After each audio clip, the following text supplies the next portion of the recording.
Hello, I am Kevin Clark. I am here. It is the 28th of May in 2016, and I'm about to commence an interview with Jordan Shillachi. He will talk, and then I will ask him some questions from off camera. Thank you. Hi, I'm Jordan Shillachi, and I'm here today to talk about how I met David Farrier and what led up to the interview with David Farrier. I was in a bad spot and needed some money, and I contacted David Farrier over Twitter, and he about Jane O'Brien Media and the Tickling, and he got a hold of me right away. It started off as a couple questions here and there, and then led from him flying from New Zealand into Michigan, Muskegon, Michigan to be exact, and confronting me with $1,200 is what I asked for, and we commenced to having an interview. He did come through with $1,200 and stayed Friday through Sunday, a complete weekend.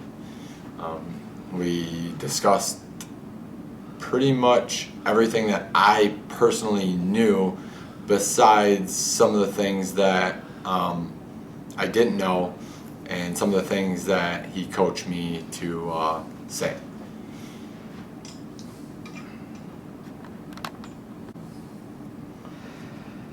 Well, thank you, Jordan. I'm going to start. I just want to ask you some questions to clarify some of what David Farrier put in the documentary. And I'd like to start with one of the things that is, as you explained it to me earlier, he coached you through what he wanted you to say and how he wanted you to say it. And could you explain to us the one that foremost comes to mind, the death threats that you were talking about? How did that come about, and what did you think it meant? I think it was a way for him to try to shut down Jane O'Brien Media. He coached me through the whole thing, saying it would be better for publicity and better if we had basically said that there were death threats coming in from multiple people, not just including me, other people that he had tried to talk to that wouldn't talk to him. And I've never received one death threat. I've never received any threats of any form, but he wanted me to say that I had received death threats and all this stuff was going down, and he even wanted me to email him saying that, you know, there was death threats from Jane O'Brien Media and the people that were running Jane O'Brien Media, when there was no death threats whatsoever. When we cut ties, and we went our separate ways. But at the time, for the $1,200, I would have let him coach me into saying anything because I needed the money. And at that point, the money was where it was at for me.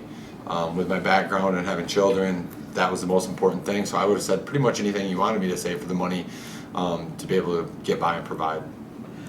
So in essence, there were no death threats. What that was, in his words, was a publicity angle to use in the documentary. Okay, now the next question I would like to ask you relates to something similar, but not quite exactly the same. In the context of what you were saying, your contention is that he coached you through he told you what he wanted you to say, and then he told you how he wanted you to say it. Yes. And so he would stop shooting and then coach you again. Yes. About whatever the circumstances. Let me ask you about David D'Amato. As I understand it from the conversation we just had, you really had no knowledge of David D'Amato till David Farrier. No, there was no knowledge of David D'Amato or who even David D'Amato was. The whole time, me and multiple other people, it was Jane O'Brien. That's where we got our emails from. That's where the money was sent from, was Jane O'Brien. There was no David D'Amato, nothing like that. I didn't have a clue until David Farrier showed up at my house that David D'Amato or Jane O'Brien was David D'Amato. So basically that whole David D'Amato angle was just an act from David Farrier to get you to say things that would implicate David D'Amato in whatever it was. Another question I would like to ask you is regarding, I know I had the conversation with you at the time he was there, and so did, Jane O'Brien persona as well, where you asked me for $4,000 and you wouldn't talk to them. Yes. Now, could you please explain to us how that happened? Yeah, David Farrier pretty much said, if they don't want this done, then why aren't they giving you more money than what I am? Why don't you write them and ask them for $4,000 to see if, they'll come through with the $4,000? And of course I was told no, so I went through with the interview and being coached by David Farrier for the $1,200. Now, again, that's another one of those things where the idea generated from David Farrier. Yes, completely. It wasn't you making a play for money. It was him making the case for you to do that. Yeah. Basically trying to extort him for money is what he was trying to get me to do, and to see if it would actually come through and pull through, which obviously it didn't. Obviously it was you on one end and Jane O'Brien, the persona, on the other, telling me no, that's not going to happen. Too bad. Now, in the context of Mr. D'Amato, it seemed as when I watched it seemed like at one point you were saying, I don't know who I work for, and then all of a sudden you were mad at David. Now, again, this is something where Farrier coached you to build up the anger and build up the... Yes, I'm very good at acting. He wanted me to build it up and make it to look like it was a blown up scene, and I was so upset. But in all actuality, I figured the money was coming from a guy, not a woman in the beginning, so I wasn't surprised. It looked like I was surprised, but in all reality and actuality, I was not surprised at all. Because doing the tickling, I didn't care where the money come from. So for him to be like, oh, it's David D'Amato, and me, raising up hands and upset and shaking, no, I wasn't surprised at all.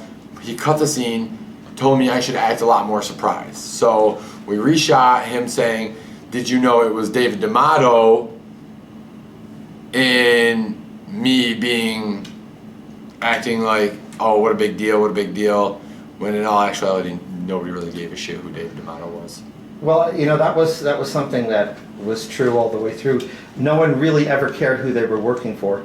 And many times as we mentioned earlier, they thought it was me or someone else. Yeah. Now, I want to address something that goes through this documentary all the way through that you could be very helpful with. He tries to make the point that people were conned into doing something. Do you remember anybody being conned into doing anything? Nobody was ever once coerced, conned, or pushed into doing anything. Everybody was very upfront. When you decided that you wanted to take the contract, you or one other individual would call and explain step by step what was going to happen. Nobody was conned into it. You had the choice whether to sign your contract or to walk out. There was no, if you don't, we're going to do this or this or this. It was cut and dry. If you didn't want to do it, then you didn't have to do it. At times, Jane would tell people, if you don't want to do it, but decide you want to do it, I'll offer you a little bit more money because you don't. But it was never pushed on somebody or conned anybody or anybody told they had to do it or else. It was all willingly participants. Specifically, no one showed up and found out it was men tickling men, if that was what we were shooting at the time. That was never... You knew beforehand. Yeah, you knew beforehand if it was men tickling men or if it was a girl tickling you or two girls tickling you. Everybody knew beforehand what was going to happen. Before you left your state or your house even to get on that plane, you already knew 110% what was going to happen. And to the best of your knowledge, again, everyone was treated well when they got there. Everybody was treated amazing in LA. We stayed at the best hotel. We ate the best food. We went to the best clubs. Everybody was treated amazingly. And I think it's fair to say that everyone would come back and do it again. Yeah. There was no hesitation. There was no, oh my God, that was horrible. No. I have people still getting a hold of me on a daily basis through Facebook, Twitter, and everything else asking, how do we get into this? Right. The money's too good. It can't be true, is what you hear. And then when they find out it's true that you can make money, everybody wants to do it. Who wouldn't want to get tickled? Even if you hate being tickled, who doesn't want to be tickled for $1,500, $2,000, $3,000 for a whole 30 minutes of your time?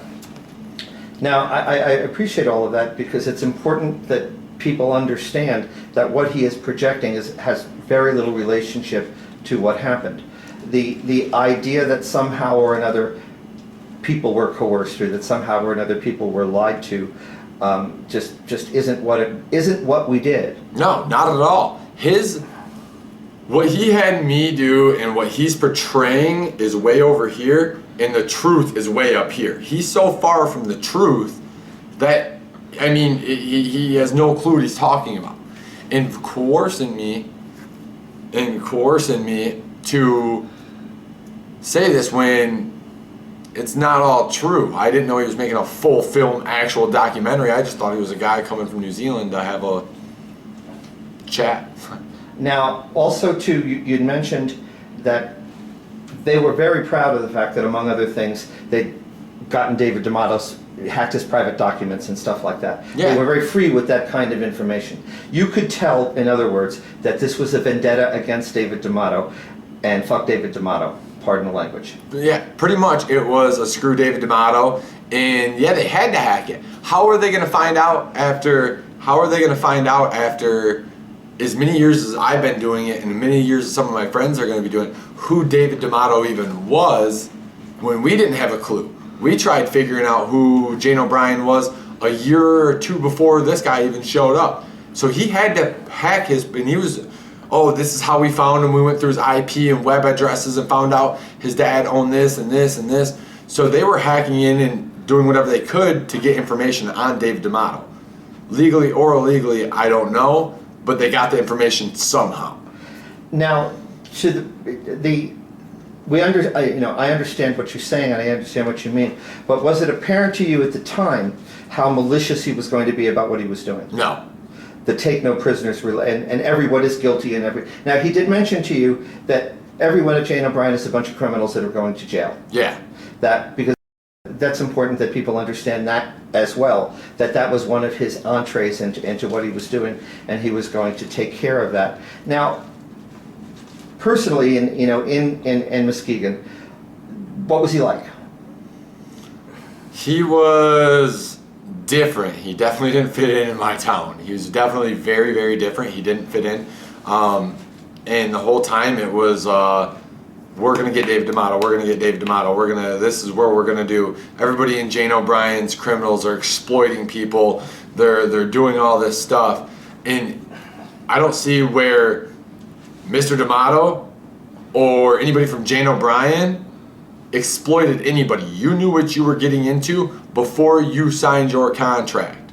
And even if you didn't like what you showed up and were going to do, it didn't mean you had to do it. You got back on a plane, went home without your money, without your contract, and you weren't exploited for anything. It's not like you showed up to LA and you found out, oh, it's dudes tickling dudes, and I already knew this, but I didn't know it to this extreme. It wasn't like you have to do this, you signed a contract, you're going to do it or we're going to sue you. It was, all right, this isn't for you. Get back on a plane, go home. Thank you for trying.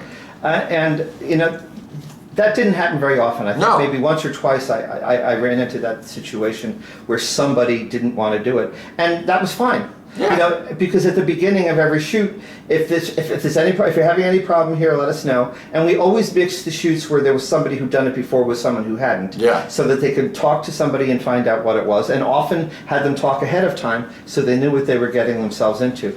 The exploitation issue is one I want to just briefly touch again, because I don't know. I mean, I understand the concept of exploitation, but I know that, like I said, most people who did it, 95% at least, would come back and do it again in a heartbeat. I would go 98%. Yeah, and so somehow or another, and David kept making the point that people wouldn't talk to him because, for whatever reason, and people wouldn't talk to him because they didn't want their privacy invaded. They did not want people, they didn't want to be part of whatever it was that he was doing. And he never seemed to grasp that. But so you can say affirmatively to anyone watching who don't know, this wasn't an exploitation of innocent people being lured into something without their knowledge of what it was. Oh no! Everybody had complete knowledge of what they were doing. Everybody knew from Jump Street what they were doing.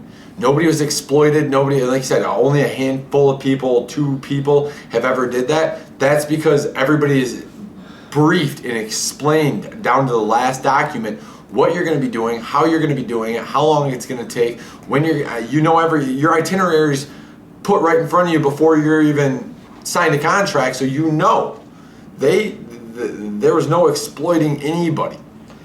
And as you said, you know many people who'd come back in a heartbeat. Oh yeah, I could. And yourself included. Yeah, I would come back without a problem if the money was there. I'd come back. I mean, where can you make the money that you were making? I mean, for tickling people. I don't care how weird it looks. I've got a family to feed. That money was what made people love it.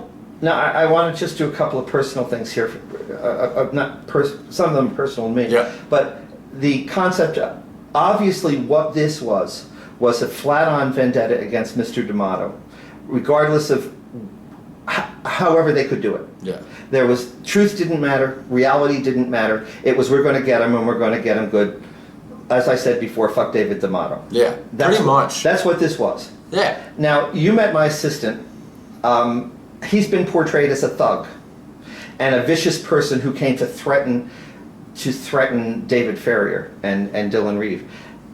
And as with my photographer, who you had was before your time, these were 2 sweet and gentle people that have been turned into monsters by this way of turning everybody into a monster because everyone's guilty of the same thing, and the end justifies the means. We're going to say and do whatever we have to do it.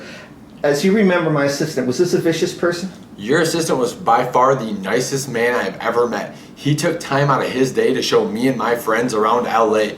Not one swear word, not one cross word, not anything. He was the most down-to-earth, loving person I had ever met. And he came from a hard background, which even made it better that he was willing to go out of his way to help any of me and my friends who'd never been to LA. We were getting lost, and he took us in his car, drove us around to any place we wanted to go, and was just, no way was he a monster. That's the point I'm trying to make. The point he I'm was trying never to a make monster. is turning people that are basically good people. I grant anyone who wants to know that we're doing something that's a little offbeat. That I understand, but it was hardly this great plot by this. He always uses the word "they" are terrible people. Never says who the "they" are. But then, you're a bunch of criminals, which causes all kinds of trouble. He had no problem reaching into people's lives as best as he could. And what was really unique about it is everything he accused Jane O'Brien of, he did in spades. He was much worse with it. He's a hypocrite. The example I gave you earlier was he made a very big point that Jane O'Brien had used people's footage without permission. Then he takes footage of people I shot and uses it without their permission. And exploits them far worse than anyone did. And to follow that example a little bit further, when he came to Muskegon to offer you the money to talk and then the percentage of the profits that he offered you, which... Yeah, he came with $1,200 and said that if the documentary went big, that he'd give me 10% of any gross profits that he made. I've contacted him 3 or 4 times, and he's not contacted me back, not one time. And the funny thing is I've tried contacting him, and he sold over 140,000 tickets to these festivals, and I have not seen or heard from him since. Well, the details, what he's gotten in is between him and who he's gotten it in from. We're not privy to that information. Yeah. But what I do know though is that this claiming of coming and exploiting people for money and using them for your own purposes is exactly what he did to you in Muskegon. Yeah, he did. He came into my house and told me, it'll all get better, and it never got better, and then he's making all the money. And brought it right into your family. Yeah, right into your home. Right in. He said it right in front of my parents. He said it right in front of my brothers. And I mean, he's not going to go against people that are good-hearted people that don't lie and don't have a reason to lie. Well, you need, in order to follow his scenario, you needed to lie. Oh, I needed to lie a lot because I needed the money. At that point, I was in a very low place in my life with 3 kids, so I had to have the money. And it hasn't made your life any better, certainly. No, it hasn't made my life better at all. Hey, he hasn't contacted me back. He's the one making all the money, and I'm still sitting here, broke white kid from Muskegon. Well, no, I appreciate all of that. I know how difficult this is to admit that you'd made some mistakes and you said some things that weren't true. That's not a position anyone wants to be in. But that's a position of a person who's been exploited for someone else's purposes. Yeah. And that's essentially why we're here today, and essentially why we, at least if nothing else, go on the record and say, wait a minute, this isn't what happened, and this isn't what people were doing. Yeah. Because when our purpose in going to New Zealand to meet him was to give him facts about all of the people who were happy with what they were doing, and that would gladly do it again, and we could allow him to talk to them as long as we knew that he was going to be fair. We went off the record to meet with him and told him we'd be off the record up until the point in time came where we knew he was not going to do a hatchet job. And obviously, in retrospect, that was a very good thing to do because he did a hatchet job. Yeah. You could not trust him. He lied at every turn. You know how many lies he's told you? Yeah, he's told me numerous lies, all the way up until the day that the documentary went big, and then by Jordan, don't call me, don't. No, I understand that. And as a sidelight, not that this is the largest deal in the world, but as we were just discussing, you do have a marijuana medical card in Michigan. Yeah. And when he came, he smoked dope with you and partied and acted like, like that was what a news person or a true documentarian was supposed to do. Do you ever remember me smoking dope with you? No, never. I don't remember none of you guys. No. I remember getting yelled at in LA, and the only time that we've ever been yelled at is we were told don't go out and drink and do a bunch of drugs and party. Just because we're here to work. Yeah, we're here to work. Right. Stay in your hotel room, go to the pool, have a drink at the hotel bar, but we're not here to do drugs and party. We're here to work. Well, I appreciate what you're saying. I know how difficult it is. I certainly understood what I saw when I saw it and what it was. It was scripted. You could see it. You could see what he was doing. And I know that there's nothing that you can feel good about that part of it for, but No. you should be very proud of yourself for coming and at least telling us the truth here now. And I appreciate it very much. No problem at all. Thank you very much, Thanks Kevin, a lot, for having Jordan. me.